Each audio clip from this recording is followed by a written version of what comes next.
Assalamualaikum warahmatullahi wabarakatuh. Sahabat-sahabat yang berbahagia, ketika Islam menerangi kota Mekkah, pada saat itu Nabi Muhammad SAW dalam menyebarkan Islam itu penuh perjuangan, penuh pertentangan dari orang-orang kafir Quraisy. Dan pada saat itu orang yang mengikuti Nabi Muhammad SAW itu masih sedikit. Di antaranya adalah Bilal bin Rabah. Sahabat-sahabat yang berbahagia, kalau kita berbicara tentang kehidupan Bilal bin Rabah, tentu penuh dengan penderitaan, penuh dengan penyiksaan. Bilal bin Rabah ini orang tuanya adalah Rabah dan ibunya adalah Umamah, merupakan keturunan dari Ethiopia atau Afrika, dan termasuk golongan kulit hitam. Malah Bilal bin Rabah ini kadang dipanggil Ibnu Sauda, jadi putra wanita hitam. Bilal bin Rabah ini seorang budak dari keluarga Bani Abdiddar. Nah, setelah ayahnya itu meninggal, kemudian Bilal bin Rabah diwariskan kepada Umayyah bin Khalaf. Disinilah Bilal bin Rabah ketika ketahuan memeluk agama Islam, mengikuti Nabi Muhammad SAW, Bilal bin Rabah disiksa habis-habisan sama Umayyah bin Khalaf dan para algojonya. Sampai pernah suatu hari Bilal bin Rabah dibawa ke tengah padang pasir, dibuka bajunya, kemudian ditelentangkan, diikat, kemudian ditaruh batu yang besar di perutnya. Agar apa? Agar Bilal mau mengikuti agamanya Umayyah bin Khalaf, yaitu menyembah Lata dan Uzza. Tapi apa yang Bilal katakan? Ahad, Ahad, Ahad, yang artinya adalah Allah Maha Esa. Bilal tidak tergoyahkan keyakinannya, tidak tergoyahkan pendiriannya, walaupun disiksa sedemikian rupa. Pernah juga Bilal bin Rabah diikat, lehernya diikat pakai tali, kemudian suruh sama anak-anak kecil atau para algojo Umayyah bin Khalaf untuk keliling tanah Mekkah agar Bilal ikut pada agamanya Umayyah bin Khalaf. Tetapi Bilal tetap dengan pendiriannya. Beliau selalu berucap Ahad, Ahad, Ahad, yang artinya adalah Allah yang Maha Esa.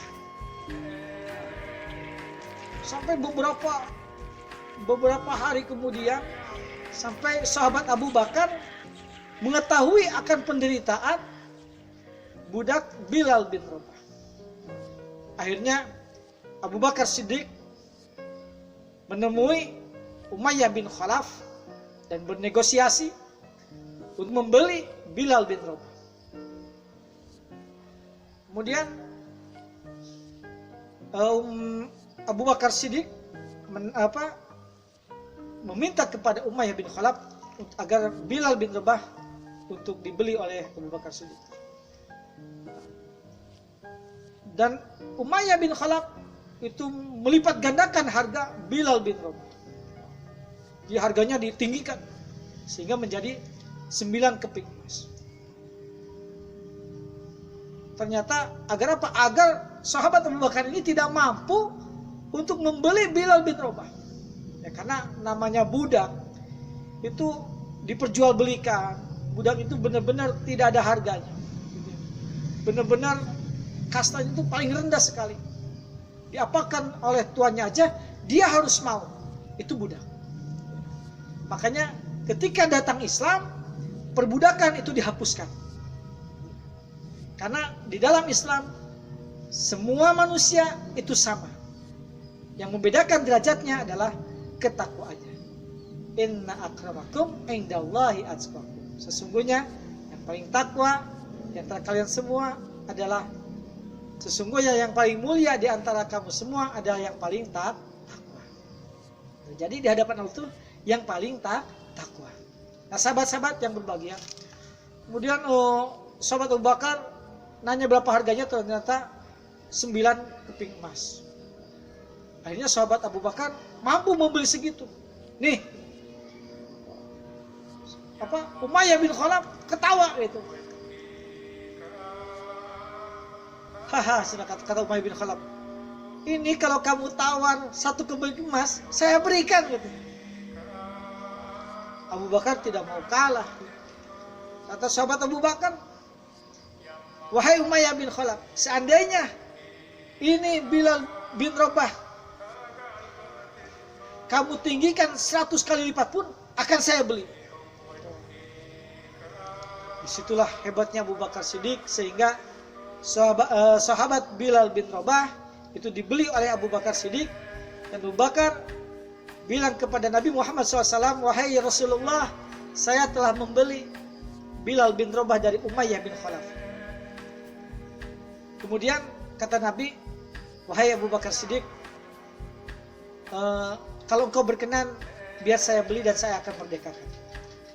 Tidak Rasulullah, tidak usah dibeli. Kata sahabat Abu Bakar, Bilal bin Rabah saya beli dari Umayyah bin Khalaf dan sudah saya merdekakan. Senang sekali Nabi mendengar kata-kata itu. Akhirnya Bilal selalu mendampingi Nabi Muhammad SAW. Dan Bilal lah yang ketika ikut hijrah ke Madinah dan Nabi membangun Masjid Nabawi di Madinah, dan Bilal yang pertama azan. Jadi Bilal ini merupakan muazinnya Nabi Muhammad SAW. Malah ketika Fathul Makkah, Nabi masuk ke Ka'bah dan ditemani oleh 3 sahabat, di antaranya adalah sahabat Bilal bin Rabah. Sahabat Bilal bin Rabah disuruh Nabi untuk mengumandangkan azan di atas Ka'bah. Jadi begitu hebatnya Bilal di hadapan Nabi Muhammad SAW. Dan Bilal ini merupakan sahabat yang termasuk ahlul jannah. Malah kata Nabi, terompahnya Bilal ini sampai kedengaran dari surga itu. Ini menandakan bahwa Bilal itu merupakan ahlul jannah. Nah, sahabat-sahabat yang berbahagia, ketika Nabi Muhammad SAW wafat, Bilal tentu sangat terpukul sekali. Dia sangat sedih sekali. Sampai setelah Nabi tidak ada, Bilal ini kuat azan itu sampai 3 hari. Karena ketika nyampe pada lafaz asyhadu anna Muhammadar Rasulullah, Bilal langsung nangis gitu. Tidak kuat untuk melanjutkan. Karena begitu sayangnya pada Rasulullah SAW, begitu sedihnya ditinggal Rasulullah SAW. Sampai Bilal meminta kepada khalifah yang pertama, yaitu Abu Bakar Siddiq, agar cukup Bilal ini menjadi muazinnya Nabi Muhammad SAW. Jadi kalau sekarang ini cukuplah saya berhenti jadi muazin gitu, setelah Nabi tidak ada. Sahabat Abu Bakar merasa berat sekali gitu. Sehingga Bilal ini berkata, wahai khalifah, engkau membeli saya ini karena Allah atau karena untuk kepentingan engkau? Jawab Khalifah Abu Bakar, wahai Bilal, aku membeli engkau dan memerdekakan engkau ini demi Allah, ini karena Allah Ta'ala. Nah, sehingga setelah itu bilang, kalau begitu wahai Khalifah, wahai Abu Bakar, perkenankanlah saya untuk tidak azan lagi dan saya ingin pergi dari kota Madinah. Nah, akhirnya sahabat Abu Bakar dengan berat sekali mengizinkan sahabat Bilal bin Rabah untuk tidak azan lagi gitu ya. Dan mengizinkan sahabat Bilal untuk pergi ke Syam. Sahabat-sahabat yang berbahagia, setelah lama di Syam gitu ya, sahabat Bilal ini mimpi ditemui oleh Nabi Muhammad SAW. Nabi menanyakan kabarnya, gimana kok kamu tidak istilahnya kalau sekarang itu tidak sowan ke Madinah melihat saya, kata Nabi gitu. Kemudian bilang, Di situ Bilal akhirnya apa? Akhirnya Bilal dari Sam berangkat lagi ke Madinah. Nah, orang Madinah setelah kedatangan Bilal gempar gitu. Karena tahu Bilalnya orang mulia, ini muazzinnya Nabi Muhammad SAW. Kemudian para sahabat meminta kepada Bilal untuk azan satu kali saja. Didesak oleh para sahabat, Bilal tidak mau, cukup saya azan pada zaman Nabi. Tidak mau Bilal. Kemudian akhirnya cucu Nabi Muhammad SAW yaitu Hasan Husain meminta kepada Bilal, wahai paman, sudikah engkau untuk azan? Kami ingin mendengarkan suara engkau. Engkau muazzinnya Nabi Muhammad SAW. Nah, kemudian dengan Bilal dia dengan terpaksa gitu ya, memenuhi permintaan cucu Nabi Muhammad SAW karena sayangnya pada cucu Nabi Muhammad SAW. Akhirnya Bilal azan. Lafaz azan, Allahu Akbar, Allahu Akbar. Nah, pada lafaz asyhadu anna Muhammadar Rasulullah, Bilal nangis, tidak kuat gitu. Kenapa? Karena begitu beratnya, begitu sedihnya ditinggal Rasulullah SAW. Akhirnya Bilal terduduk nangis. Dan para sahabat pun nangis semuanya melihat Bilal, melihat kesedihan Bilal bin Rabah.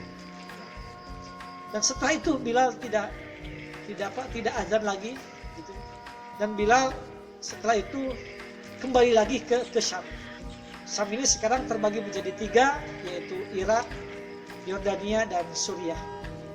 Bilal dimakamkan, ada yang mengatakan Bilal ini dimakamkan di Yordania, ada yang mengatakan Bilal ini dimakamkan di Suriah. Nah, sahabat-sahabat yang berbahagia, ini keterangan sahabat Bilal yang begitu cintanya kepada Allah, cintanya kepada Rasulullah SAW. Dan Bilal ini termasuk ahlul jannah, karena orang yang dijamin masuk surga. Dan mudah-mudahan kita semua bisa meneladani akan akhlaknya Bilal, akan perilakunya sahabat Bilal bin Rabah, akan ketaatannya kepada Allah dan Rasulnya, akan kecintaannya kepada Allah dan Rasulnya. Mudah-mudahan mutiara hikmah yang sedikit ini, yang sebentar ini, mudah-mudahan bermanfaat bagi kehidupan ini. Terima kasih. Akhirul kalam. Wassalamualaikum warahmatullahi wabarakatuh.